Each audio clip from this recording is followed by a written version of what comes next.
Assalamualaikum warahmatullahi wabarakatuh. Perkenalkan, nama saya Hanifah Nurfadila dengan NIM 1913032 dari kelas PIPSA angkatan 2019.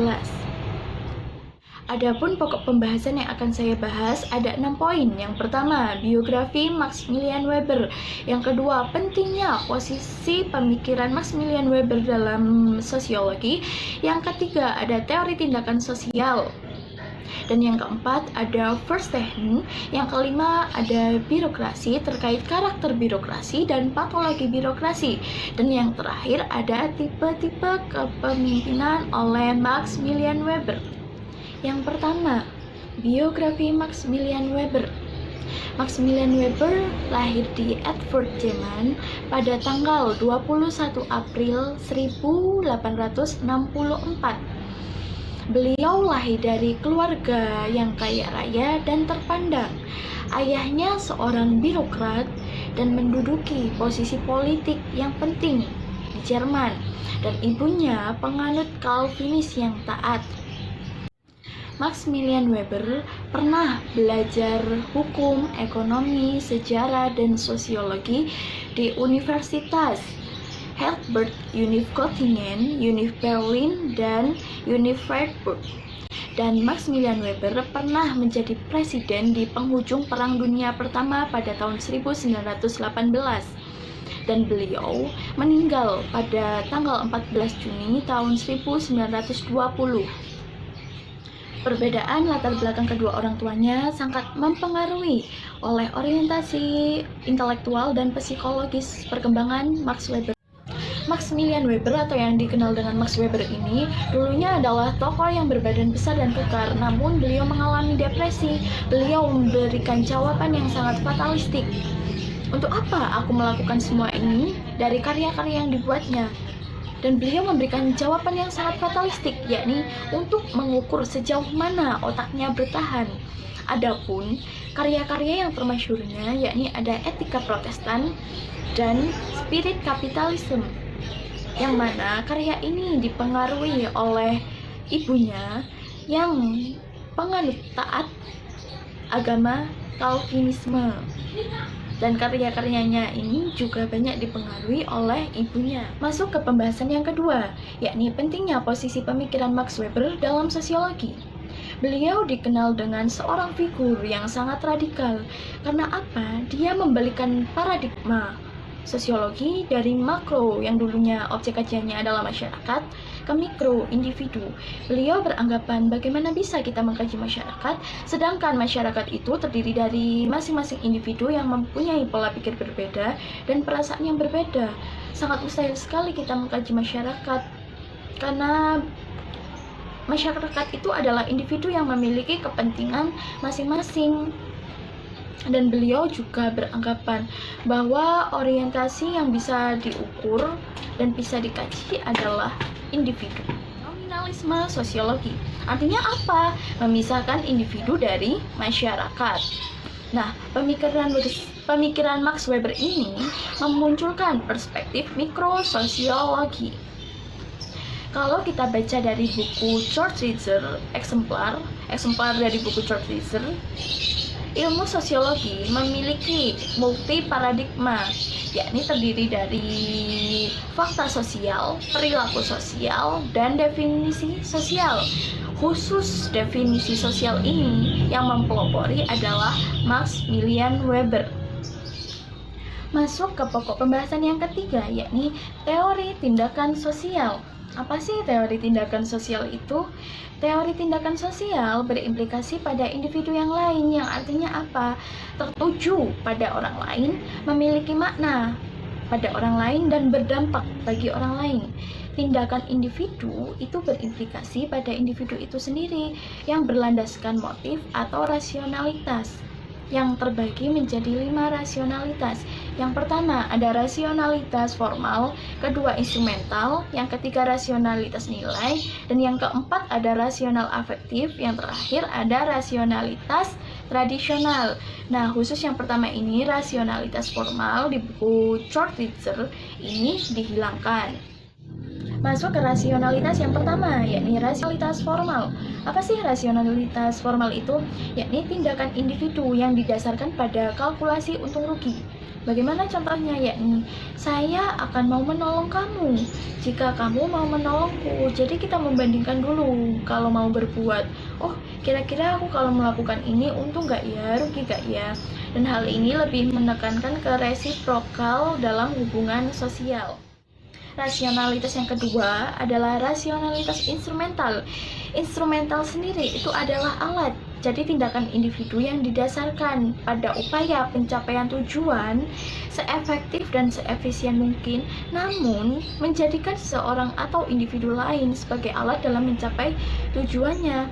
Hal ini disebut dengan anti-humanis atau kontra-humanis yang tidak memanusiakan manusia. Yang ketiga ada rasionalitas nilai, yakni tindakan individu yang didasarkan pada sesuatu yang mereka anggap baik, benar. Nah, contohnya apa? Contohnya rasionalitas nilai adalah saya tidak mau mencuri. Karena apa? Dalam agama tidak diajarkan untuk mencuri. Saya mau menolong. Karena apa? Saya melakukan itu karena dalam agama diperintah. Yang keempat ada rasionalitas tradisional, yang artinya tindakan individu yang didasarkan pada perihal sesuatu yang telah dilakukan secara turun-temurun. Yakni adapun suatu kisah oleh Levi Strauss yang meneliti suku Indian Navajo, yakni mereka beranggapan bahwasanya kendi yang mereka paparkan sinar matahari itu pecah, namun mereka beranggapan bahwa kendi tersebut pecah karena kekuatan mistis atau gaib. Kalau dirasionalitaskan juga ada benarnya. Karena apa? Mereka beranggapan sebelum mereka menaruh kendi tersebut, memaparkannya tersebut, mereka sudah membersihkan bagian-bagian di mana mereka meletakkan kendi tersebut gitu. Yang terakhir, rasionalitas afektif, di mana tindakan individu ini dipengaruhi atau didasarkan pada emosional dan perasaan yang semula abstrak bisa menjadi konkret kemudian berpengaruh. Memasuki pembahasan yang keempat, yakni first hand. Apa itu first hand atau yang dikenal dengan fenomenologi di masyarakat modern? Yakni metode yang digunakan atau direkomendasikan oleh Max Weber untuk menelisik berbagai motif tindakan individu. Lihat di belakang dari apa yang tampak di depan, dari fenomena ke fenomena lain. Hal ini adalah pemahaman subjektif. Pemikiran Max Weber tentang first hand relatif umum di antara para sejarawan Jerman pada zamannya dan diturunkan dari bidang yang biasa dikenal dengan hermeneutika. Dikutip dari buku George Richter, R. Brown 2005, M. Martin pada tahun 2000, Pessler dan Da Silva tahun 1996. Hermeneutika adalah pendekatan khusus yang digunakan untuk memahami dan menafsirkan tulisan-tulisan yang diterbitkan. Tujuannya adalah untuk memahami pemikiran penulis serta struktur dasar teks yang ada.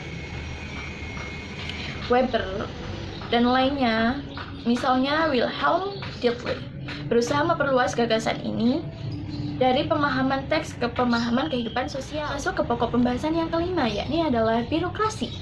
Birokrasi sebagai organisasi bentukan negara yang memperlancar negara itu sendiri. Adapun yang pertama, karakter-karakter birokrasi ada 6. Yang pertama, kekuasaan legal formal. Yang kedua, struktur hierarkis. Yang ketiga, keseragaman birokrasi. Keempat, spesialisasi. Yang kelima, hubungan impersonal. Dan yang terakhir adalah formalitas berlebih. Adapun yang pertama, kekuasaan legal formal. Karakter ini di mana birokrasi memiliki legitimasi atau kewenangan yang sah yang bersumber dari pusat. Karakter yang kedua, struktur hierarkis, di mana memiliki sistem komando yang berbentuk piramida. Mereka yang di atas memiliki otoritas, kekuasaan atau kewenangan yang lebih tinggi dari mereka yang di bawah. Kemudian, atasan bertanggung jawab atas tindakan yang di bawahnya.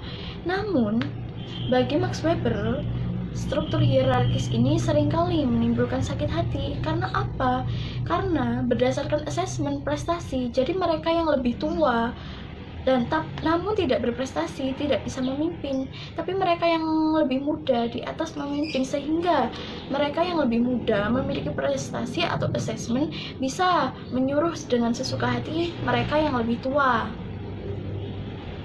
Karakter yang ketiga yakni keseragaman prosedur atau operasi, di mana setiap birokrasi pasti memiliki kesamaan dalam peraturan atau disebut dengan istilah SOP, standar operasional prosedur, semisal kepengurusan, kenaikan pangkat, dan lain-lain. Karakter yang keempat adalah spesialisasi, di mana karakter ini ditujukan untuk mencapai efisiensi dan efektivitas yang cukup tinggi. Adapun istilah dari spesialisasi ini adalah the right man in the right place, yakni menempatkan seseorang pada tempat yang tepat. Menurut Max Weber, pegawai birokrasi ini diandaikan skrup kecil pada suatu mesin yang besar. Karena apa? Karena pegawai birokrasi akan ditempatkan secara terus-menerus selamanya. Contoh, ahli dalam bidang keuangan, maka dalam birokrasi seterusnya akan ditempatkan dalam bagian keuangan. Menurut Mas Weber, dibutuhkanlah pemimpin yang karismatik untuk memotivasi pegawainya. Contohnya, pegawai yang hanya mencap surat, maka dia akan merasa bosan, dan pemimpin ini harus bisa memotivasi. Contohnya, saya tidak akan bisa berkoordinasi dengan negara lain jika kamu tidak ada. Karakter yang kelima adalah hubungan impersonal, di mana interaksi sosial bersifat sekunder, tidak tatap muka, dan menghindari adanya perasaan atau emosional di antara pegawai birokrasi. Yang keenam, ada formalitas berlebih. Artinya apa? Seluruh yang ada dalam birokrasi itu terarsipkan dan tertulis. Adapun kebijakannya juga bersifat tetap dan tidak dapat diganggu-gugat. Semua karakter tersebut oleh Max Weber diistilahkan dengan the iron check of birokrasi, yang artinya sangkar besi birokrasi. Bagi siapapun orang yang terlibat dalam birokrasi, baik pegawai atau yang bersentuhan dengan birokrasi, maka ia akan masuk ke dalam sangkar besi birokrasi. Poin 2 dari pembahasan birokrasi adalah penyakit birokrasi atau patologi birokrasi. Ya, biasanya seseorang yang memiliki kekuasaan akan menyalahgunakan wewenangnya, seperti contoh halnya korupsi. Menurut Johann Huizinga, manusia adalah sebagai homo ludens, di mana seseorang yang bermain-main, maka ketika ia memiliki kekuasaan atau wewenang, maka ia juga akan bermain-main dengan wewenangnya. Adapun juga menurut Lord Acton, power tend to corrupt and absolute power corrupt absolutely, yang artinya kekuasaan cenderung pada korupsi dan korupsi yang absolut jelas terjadi. Nah, adapun juga antispesialisasi, di mana birokrasi ini tidak dapat mencapai efektivitas dan efisiensi yang tinggi. Dan juga ada personalitas atau hubungan emosional. Bayangkan saja, jika dalam birokrasi terdapat hal ini, maka seorang akan cenderung menyalahgunakan kekuasaan atau wewenangnya.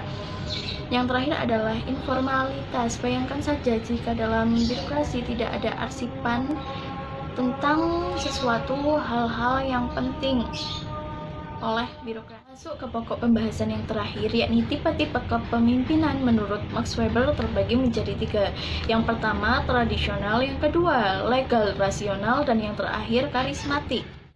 Kepemimpinan yang pertama yakni kepemimpinan tradisional, di mana pemimpin dipilih atas dasar jasa yang telah ia lakukan di masa lampau.